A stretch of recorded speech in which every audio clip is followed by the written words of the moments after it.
Edificios de Madrid, tras sí los ojos se llevan, porque son como unas joyas, con tal valor y belleza.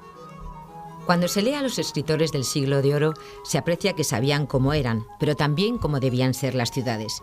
Eso les lleva a disfrazar muchas veces la suciedad o el desorden mediante la palabra, como harán también pintores y grabadores. A veces parece que hubieran leído a los tratadistas de arquitectura del Renacimiento y del Barroco.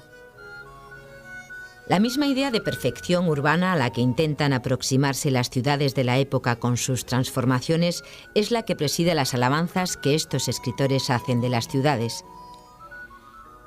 Pudieron hablar sin mentir de un urbanismo teatral, por el carácter escenográfico de los nuevos espacios urbanos. La Plaza Mayor de Valladolid era descrita como un teatro por Damasio de Frías en el siglo XVI. La plaza tiene tal proporción que, siendo la tercia parte más larga que ancha, teniendo de ancho 200 pasos, es tal y tan hermosa que jamás se vio teatro cual ella. Covarrubias, en El tesoro de la lengua castellana o española de 1611, escribía que la plaza es el lugar donde concurrían para ver los juegos y espectáculos, que es, sin lugar a dudas, una de las funciones principales de las plazas mayores en el mundo hispánico. Además de esos espacios para las grandes fiestas de la monarquía, Martínez de la Vega resumía lo que era digno de ser señalado para exaltar la grandeza de una gran ciudad, cuando habla de Valencia. Su fertilidad, variedad de flores y frutos, grandeza de sitio, suntuosidad de edificios y apacible influencia de los cielos, como por la agudeza y variedad de ingenio de sus hijos. Varios de los elogios más repetidos, cualquiera que sea la ciudad de la que hablemos, están en esas palabras: la relación de la ciudad con la naturaleza, la bondad del clima, la elección del sitio, los edificios suntuosos y la excelencia de sus habitantes. A ello hay que añadir las obras públicas, destinadas a la comodidad de los ciudadanos, como las fuentes que garantizaban el abastecimiento de agua, tanto en España como en los virreinatos americanos. Lo que hoy llamaríamos infraestructuras y que entonces atañía a la llamada policía era también reseñable. Siguiendo a Covarrubias, la policía se refería al gobierno de la ciudad, su adorno y limpieza.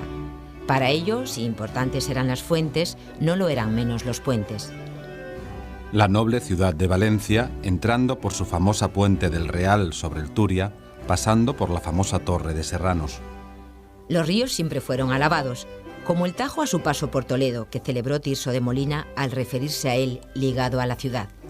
El nunca suficientemente alabado Tajo, incansable rondador de su belleza. Puentes, murallas, puertas y un buen río proporcionaban una imagen admirable al viajero que llegara a una ciudad. Por todo ello, también Sevilla era casi única entre las ciudades españolas. Las imágenes del Civitates Orbis Terrarum nos hablan de ello, tanto como las palabras de Morgado de 1587. Muy agradable sitio, de llanísimas calles, de casas muy principales y suntuosos templos, soberbios edificios de sus alcázares, torres y muros, sus muchas fuentes y amenos jardines, sus frutos y flores, que con amena frescura alegran y reverdecen la primavera, que representa todo el año el vicio y frescura de sus arboledas y verdes riberas. Agustín de Rojas, en el Viaje entretenido de 1604, se refería a los edificios de Sevilla. La suntuosidad extraña de su real alcázar, contratación, aduana, casa de la moneda, lonja de mercaderes y comunicación con las Indias. Sevilla y el mundo todo es uno, porque en él, sin duda, está todo abreviado. La iluminación pública de las calles tardará mucho en aparecer, y por eso Cuenca, en palabras de Gil González Dávila, de 1645, aparecía iluminada por la noche tan solo por las luces de las viviendas.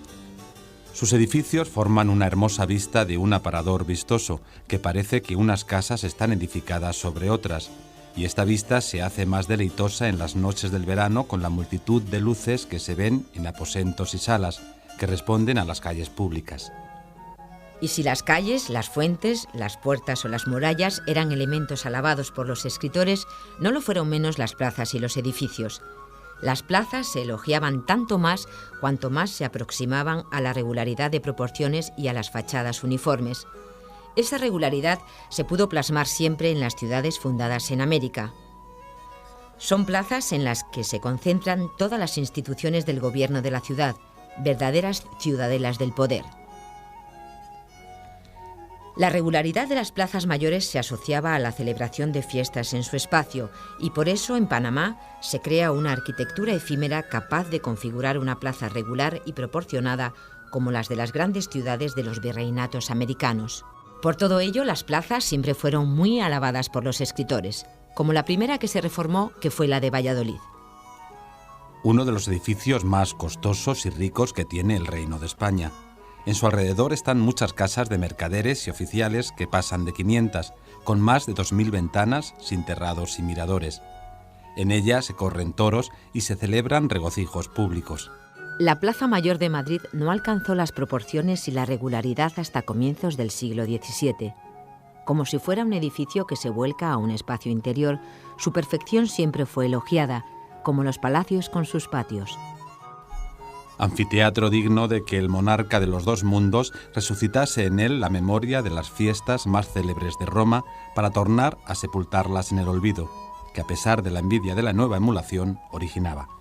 Góngora es otro de los escritores que refleja el carácter de teatro de fiestas de la Plaza Mayor de Madrid. Juegan cañas, corren toros, cortesanos caballeros, por lo gallardo rujeros y por lo lindo medoros, con vistosos trajes moros. ¿Quién suspende, quién engaña al gran teatro de España? ¿Quién es todo admiración, valiente con el rejón, como galán con la caña? En las fiestas públicas es capaz de 50.000 personas que gozan con igual contentamiento de los regocijos públicos. Como lugar de mercado se refería a la plaza de Zocodover en Toledo Francisco de Pisa, que en su historia de la ciudad contaba: Los días de mercado se sientan en esta audiencia los fieles ejecutores a proveer cómo se repartan y vendan con justificación los mantenimientos que entran en esta ciudad. Hay una capilla en alto, en la cual se acostumbra a decir misa para que no queden sin oírla los que están ocupados en vender, los cuales, por el tiempo que la misa se dice, cesan del negociar. No eran menos alabados los edificios de Málaga en la descripción que hace Vicente Espinel en la vida de Marcos Obregón en 1618. Llegué a Málaga, o por mejor decir, paréme a vista de ella en un alto que llaman la Cuesta de Zambara. Fue tan grande el consuelo que recibí de la vista de ella que me pareció ver un pedazo de paraíso, con la vista del sitio y edificios, así de casas particulares como de templos excelentísimos, especialmente la Iglesia Mayor, que no se conoce más alegre templo en todo lo descubierto. Las obras públicas, las plazas y los edificios justifican la grandeza de algunas ciudades, pero la literatura también alaba la ciudad que tenga huertas y casas de recreación en sus alrededores, o frondosos jardines y paseos arbolados en su interior. En 1634, Rodrigo Caro describe la Alameda de Hércules en Sevilla. Amena y espaciosa alameda en que hay más de 1700 árboles puestos en orden, de modo que hacen 2 anchísimas calles. Paseo frecuentado de mucha caballería y coches los veranos, con 3 hermosas y abundantes fuentes de alabastro y jaspe que riegan todos los árboles a que dan singular ornamento las 2 columnas que llaman de Hércules. Las vistas o vistillas desde las que todos podían disfrutar de la naturaleza sin salir de la ciudad ofrecían a la vista agradable recreación, como decía Jerónimo de la Quintana de las Vistillas de Madrid en 1629. Madrid también fue lugar de paseo y de disfrute de la naturaleza, como el Paseo del Prado a finales del siglo XVI. Las florestas, alamedas y las vistas de recreación eran tan necesarias en la República como los autores de comedias, pues todas eran cosas que honestamente recrean. No podían faltar las referencias a las ciudades de la antigüedad como elemento de comparación, y entre ellas sobre todo Roma. Bastará con pocos ejemplos para señalar una presencia constante. En 1623, Gil González Dávila escribía de Zaragoza: La belleza de sus edificios, altura de sus torres, grandeza de sus plazas y palacios, riqueza de sus templos y hermosura de sus calles. Adornan sus salidas muchas casas de placer, arboledas y espaciosas vegas. San Isidoro dice, era en su tiempo la más hermosa de España. Lo mismo enseñan las historias romanas, godas y árabes. Con razón se le debe el renombre de la Segunda Roma. Fray Antonio de Guevara en 1543 admiró la antigüedad de Sagunto mucho antes de que Van den Bingaerde la dibujara. A donde es ahora Monviedro, Vista la aspereza del lugar, la antigüedad de los muros, la grandeza del Coliseo, la distancia hasta la mar, la soberbia de los edificios y la monstruosidad de los sepulcros, no hay quien no conozca ser Monviedro la que fue Sagunto, y la que fue Sagunto ser ahora Monviedro. Cristóbal de Villalón en 1539 escribía: ¿Qué Mencis o qué pirámides se pueden comparar con el monasterio y colegio de San Pablo aquí en Valladolid? Los católicos reyes fundaron en Compostela una casa para peregrinos que excede aquel antiguo Dionisio de Rodas. Y de la Catedral de Salamanca: Me parece que queda muy atrás el templo que los antiguos nos pintan que fue de Apolo en Delfos, o aquel que engrandecen los historiadores dedicado a Diana en Éfeso. Las alabanzas de las ciudades y sus edificios, capaces de emular a las maravillas del mundo antiguo y compararse a Roma, fue más allá. Incorpora también ciudades bíblicas como Jerusalén, que adopta la forma de Sevilla en los fondos de algunos cuadros religiosos de Francisco Pacheco o de Zurbarán. Dado el crecimiento sin freno de ciudades como Nápoles, de la que María de Zayas en 1637 escribe: Nobles ciudadanos y gallardos edificios, coronados de jardines y adornados de cristalinas fuentes, hermosas damas y gallardos caballeros. La comparación con Babilonia fue lógica para toda gran ciudad, sobre todo si su crecimiento era desordenado, aunque algunos escritores y pintores insistieran en imágenes urbanas casi idílicas en su perfección. Así que de las comparaciones más frecuentes, tanto de Nápoles como de Sevilla o de Madrid, fue la de Babilonia, durante cuya construcción Yahvé confundió la lengua de toda la tierra, dispersando a los hombres.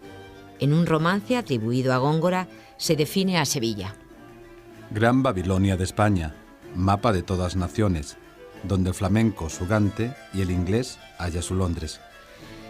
Sin duda, la vida en esta ciudad podía hacerla comparable a Babilonia, y por eso Rincón y Cortado, en la novela de Miguel de Cervantes, Rinconete y Cortadillo, dice que estos quedaron admirados no solo por su catedral. Por el gran concurso de gente del río, porque era tiempo de cargazón, de flota.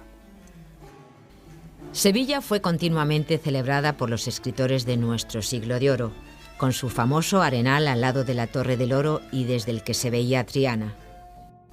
Madrid fue comparada repetidamente con Babilonia, laberinto de corte, que nunca perdió los resabios de villa y el ser una Babilonia de naciones no bien alojadas, que decía Baltasar Gracián en el Criticón, publicado en 1651. Lo curioso es que para algunos escritores Babilonia dejó de tener un carácter peyorativo. La grandeza de Madrid era tanta que redimió a la ciudad bíblica de la maldición que pesaba sobre su historia. Así que María de Zayas, en Desengaños amorosos de 1647, al convertirla en escenario del nacimiento de la hermosa Laurela, la transforma. En la Babilonia de España, en la nueva maravilla de Europa, en la madre de la nobleza, en el jardín de los divinos entendimientos, en el amparo de todas las naciones, en la progenitora de la belleza, en el retrato de la gloria, en el archivo de todas las gracias, en la escuela de las ciencias, en el cielo tan parecido a cielo que es locura dejarle si no es para irse al cielo, y para decirlo todo de una vez, en la ilustre villa de Madrid, Babilonia, madre, maravilla, jardín, archivo, escuela, progenitora, retrato y cielo, en fin, retiro de todas las grandezas del mundo, nació la hermosísima Laurela. En el Criticón de Gracián, para Critilo, Madrid era una Babilonia de confusiones, una Lutecia de inmundicias, una Roma de mutaciones, un Palermo de volcanes, una Constantinopla de nieblas, un Londres de pestilencias y un Argel de cautiverios. Reunía, por tanto, todo lo malo que definía a cada una de las grandes ciudades de esa época. En cambio, para otro de los protagonistas, Andrenio, Madrid es una real madre de tantas naciones, una corona de dos mundos, un cetro de tantos reinos, un joyel de entrambas Indias, un nido del mismo Fénix y una esfera del sol católico. Y para el tercero de nuestros protagonistas, el sabio, Madrid era madre de todo lo bueno, mirada por una parte y madrastra por la otra, pues los que vienen a ella nunca traen lo bueno, sino lo malo de sus patrias. La capital de la monarquía hispánica, de la que según Álvarez de Colmenar salían los rayos del gobierno por estar la corte en ella, llegando su resplandor hasta los más remotos reinos del Oriente y Occidente. Según sus panegiristas, era fundación griega o romana, más bella que la Roma antigua, cuyo oso como blasón procedía de la insignia que identificaba a la legión romana que amplió la villa, pero tenía muchos defectos que la alejaban del ideal urbano de la época, y eso tampoco dejó de llegar a la imprenta. Lope de Vega, en Rimas humanas y divinas, proponía que o bien se trasladaran el magnífico puente de Segovia de la villa de Madrid a Sevilla, o bien que llevaran a Madrid otro río. Porque al fin y al cabo, como escribió Salas Barbadillo en el sagaz Estacio de 1620, el Manzanares no era más que un arroyuelo infeliz, tanto que a falta de buenos, de río le hacen servir. Querer tratar de su grandeza, templos, suntuosidad y edificios es cansarnos. Solo digo que no hay rincón en Madrid donde no se pueda volver los ojos con extraño gusto por haber en él tanto que mirar.